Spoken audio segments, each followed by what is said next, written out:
काश एक ये गलती ना करते स्काई तो टीम इंडिया को मिल जाती सीरीज में 2-0 की बढ़त।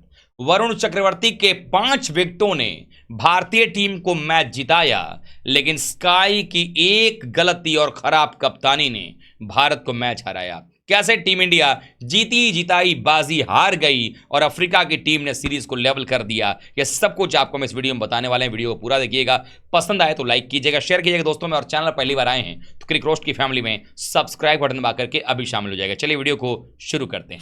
4 ओवर जीत के लिए 36 रन चाहिए थे। आखिरी 4 ओवर में स्टब्स एकमात्र मान्यता प्राप्त बल्लेबाज क्रीज पर थे, लेकिन साथ देने आते हैं जेराल्ड कोएट्जिया। 9 गेंदों बनाते हैं 19 रन और मुकाबला हो जाता है समाप्त। गेंदबाजी में यहां पर भगदड़ मचवा देते हैं और साथी तौर पर देखा जाए तो आवेश खान की गेंदबाजी रही है खराब, अर्शदीप सिंह का ओवर रहा महंगा, और इन दोनों गेंदबाजों के खिलाफ में जो रन मारे गए उसी में भारतीय टीम को 1 ओवर पहले ही हार का सामना करना पड़ा। आखिरकार ये कहानी इतनी ही नहीं है। दरअसल हुआ कुछ ऐसा कि भारतीय टीम की बल्लेबाजी ताश के पत्तों की तरह पहली पारी में धराशायी हो गई थी। सिर्फ 124 रन पर पूरी टीम समेट गई, लेकिन वहां पर अगर देखा जाए तो हार्दिक पांड्या ने टीम को कुछ सम्मानजनक स्कोर तक पहुंचाया था। उनकी एक बल्लेबाजी रही, बाकी कोई भी बल्लेबाज बैटिंग करता नजर नहीं आया। संजू 0 पर क्या आउट हुए, उसके बाद अभिषेक शर्मा भी चलते बने, सूर्य कुमार यादव भी आउट हो गए।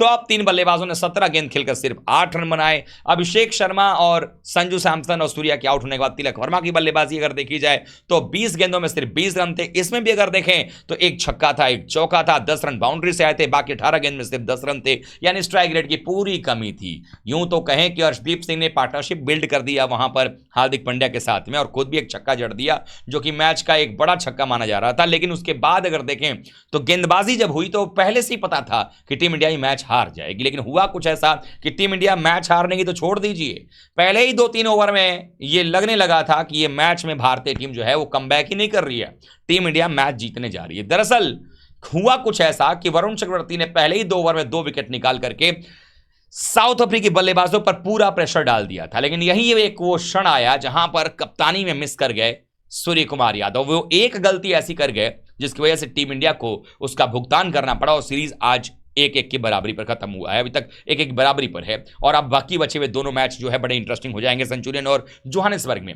हुआ कुछ ऐसा कि 8 ओवर जब समाप्त हो गया था उसके बाद अगर देखा जाए तो 8 से 12वें ओवर के बीच में वरुण चक्रवर्ती का जो छोर था, 8वां ओवर जिस छोर से वो बॉल डाल रहे थे, 9वां ओवर बिश्नोई डाल रहे थे, 10वां ओवर जब आया तो वहां पर अक्षर पटेल को गेंदबाजी के मोर्चे पर लगाया सूर्य कुमार यादव ने। लगा ऐसा कि अक्षर को एक आधा ओवर दिया जाएगा, लेकिन जब 11वां ओवर आता है वहां पर फिर आकर गेंदबाजी करते हैं चक्रवर्ती, और 12वें ओवर में फिर से आ जाते हैं बिश्नोई। मतलब ये कि वरुण चक्रवर्ती जिस छोर से बॉलिंग कर रहे थे उस छोर को चेंज किया गया और जिस छोर से बिश्नोई बॉलिंग कर रहे थे उस छोर को भी चेंज कर दिया गया, यानी कि बिश्नोई वाले छोर से गेंदबाजी करने आए चक्रवर्ती, चक्रवर्ती वाले छोर से गेंदबाजी करने आए बिश्नोई, बीच में 1 ओवर के लिए आए थे अक्षर पटेल। और बाद में इस मैच के समझ में यह आया कि अक्षर पटेल का इस्तेमाल इस मुकाबले के अंदर में सिर्फ गेंदबाज चेंज कराने के लिए, छोर बदलने के लिए रखा गया था। पिछले मैच में भी 1 ओवर गेंदबाजी किया, लगा कि सब कुछ अच्छा चल रहा था, चलो 1 ओवर गेंदबाजी की। लेकिन इस मुकाबले में जहां पर स्पिनर्स लगातार हावी हो रहे थे साउथ अफ्रीकन बल्लेबाजों के ऊपर में, 5 विकेट निकाल चुके थे वरुण चक्रवर्ती अपने 4 ओवर 17 रन देकर के, जबकि बिश्नोई ने सिर्फ 1 विकेट लिया, लेकिन उन्होंने भी 4 ओवर में सिर्फ 21 रन दिए थे। यानी दोनों गेंदबाजों का जो इकोनॉमी था वो 5 या उसके नीचे का था।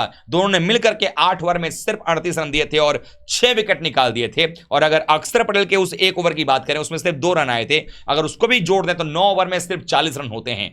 जबकि बाकी के जो 10 ओवर थे, चूंकि 19 ओवर में अफ्रीका जीत गया, बाकी के 10 ओवर में अगर आप काउंट करेंगे पता चलेगा आपको कि 84-85 रन बन गए थे 10 ओवर में। यानी एक तरफ जो है बाकी गेंदबाज पिटा रहे थे, स्पिनर्स हावी हो रहे थे। लेकिन इस सूरत में भी सूर्य कुमार यादव से सबसे बड़ी गलती यह हो गई कि उन्होंने अक्षर पटेल को दोबारा याद ही नहीं किया। उन्होंने यह सोचा भी नहीं कि एक तरफ से अगर चक्रवर्ती का ओवर खत्म हो रहा है तो दूसरी तरफ से बिश्नोई का बचा के रखा जाए और बिश्नोई की जगह पर अक्षर से एक आधा ओवर, और जब वो चेंज कर रहे थे वहां पर अगर 2 रन ही मार दिया था अक्षर ने तो एक आधा ओवर और अगर गेंदबाजी करवा लेते तो शायद बिश्नोई के ओवर कुछ बच जाते, तो फिर बाद में वो काम आते जेराल्ड कोएट्जिया जैसे बल्लेबाज को फंसाने के लिए, जिन्होंने आकर भारतीय टीम पर हमला बोल दिया था। लेकिन वो जो गलती रही 8वें से 12वें ओवर में, उसका जो नुकसान है वो भारत को उठाना पड़ा।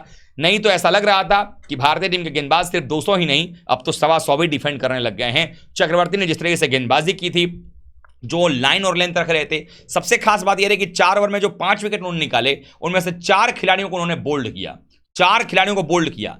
क्लासेन और मिलर जो सबसे घातक हो सकते थे, जिनको कि बाद में थोड़ी बल्लेबाजी करने के लिए भेजी गई, क्लासेन को लॉन्ग ऑफ पर रिंकू सिंह के हाथों कैच करवाया और उसके बाद डेविड मिलर को उसी ओवर में बोल्ड आउट करके वापस पवेलियन भेज दिया और 5 विकेट का हॉल प्राप्त किया उन्होंने। तो अंतरराष्ट्रीय क्रिकेट में जब से वरुण चक्रवर्ती ने कमबैक किया है तब से कमाल कर रहे हैं और एक बार फिर बता रहे हैं कि वो इंजर्ड भले ही थे या जब उनको टीम में लाया गया तो उस टाइम पर उतने मैच्योर नहीं थे, लेकिन अब पके पकाए फल बनकर के निकल गए हैं यहां पर चक्रवर्ती। और उनके खिलाफ बल्लेबाजी करना दुनिया के अब किसी बल्लेबाज के लिए उतना आसान काम नहीं है। कमाल की गेंदबाजी उन्होंने की है। बिश्नोई जिस तरह से बॉलिंग कर रहे थे उनका भी कोई जवाब नहीं है। शानदार गेंदबाजी रवि बिश्नोई ने भी की। एक जुगलबंदी में ये दोनों गेंदबाज जो काम कर रहे हैं, जैसा मैंने पहले कहा था कि जिस तरीके से एक समय 2018 में कुलचा की जोड़ी थी कुलदीप यादव और चहल की, वैसी कुछ खतरनाक जोड़ी नजर आ रही है इस वक्त वरुण चक्रवर्ती और रवि बिश्नोई की। लेकिन अगर आप बतौर ऑलराउंडर अक्षर पटेल को टीम में खिला रहे हैं तो उनके 4 ओवर तो बनते हैं। चूंकि अक्षर पटेल प्योर बॉलर हैं, उनको 4 ओवर देना ही चाहिए टीम को। और साथ ही साथ अगर देखा जाए तो बल्लेबाजी में तो योगदान वो देते ही हैं, लेकिन अगर आप एक ओवर की बॉलिंग करवाएंगे तो उससे बेहतर होगा कि एक प्योर बल्लेबाजी खिला लिया जाए, जब अक्षर पटेल से सिर्फ आपको 1 ओवर की गेंदबाजी करवानी है। लेकिन फिर भी हम कहेंगे सूर्य कुमार यादव की अभी तक कप्तानी बड़ी कमाल की रही है। आने वाले समय में सूर्या जो है टीम को जो गलतियां हुई हैं उससे सुधारेंगे और भारत को सीरीज दिलाएंगे, क्योंकि अभी तक सूर्य कुमार यादव अपनी कप्तानी में कोई सीरीज हारे नहीं हैं। अफ्रीका सीरीज पिछले दौरे पर ड्रॉ किया था, ऑस्ट्रेलिया से जीता था, श्रीलंका से जीता है, बांग्लादेश से जीता है। उम्मीद हम करेंगे सूर्या की कप्तानी में हम इस बार भी सीरीज जीतेंगे और भारत इससे अच्छे तरीके से कमबैक करेगा। मजा आने वाला है बहुत कुछ, लेकिन इन गलतियों से सीख करके आगे बढ़ना पड़ेगा। भारतीय बल्लेबाजों को भी परफॉर्मेंस करना पड़ेगा, सिर्फ गेंदबाजों के भरोसे में नहीं रहना पड़ेगा। अभिषेक शर्मा के पास आखिरी 2 मैच बचे हुए हैं जो कि उनके करियर को डिसाइड करेंगे, तो उनके बल्ले से भी रन की उम्मीद हम कर सकते हैं। आप लोग क्या सोचते हैं भारतीय टीम के बल्लेबाजों के बारे में और गेंदबाजों के बारे में और इस मैच के बारे में? कमेंट कर बताइएगा। वीडियो को लाइक कीजिएगा, शेयर कीजिएगा, चैनल सब्सक्राइब नहीं किया जरूर कर लीजिएगा। मिलते हैं एक बार फिर से, तब तक आप सभी का बहुत बहुत धन्यवाद। थैंक यू सो मच दोस्तों।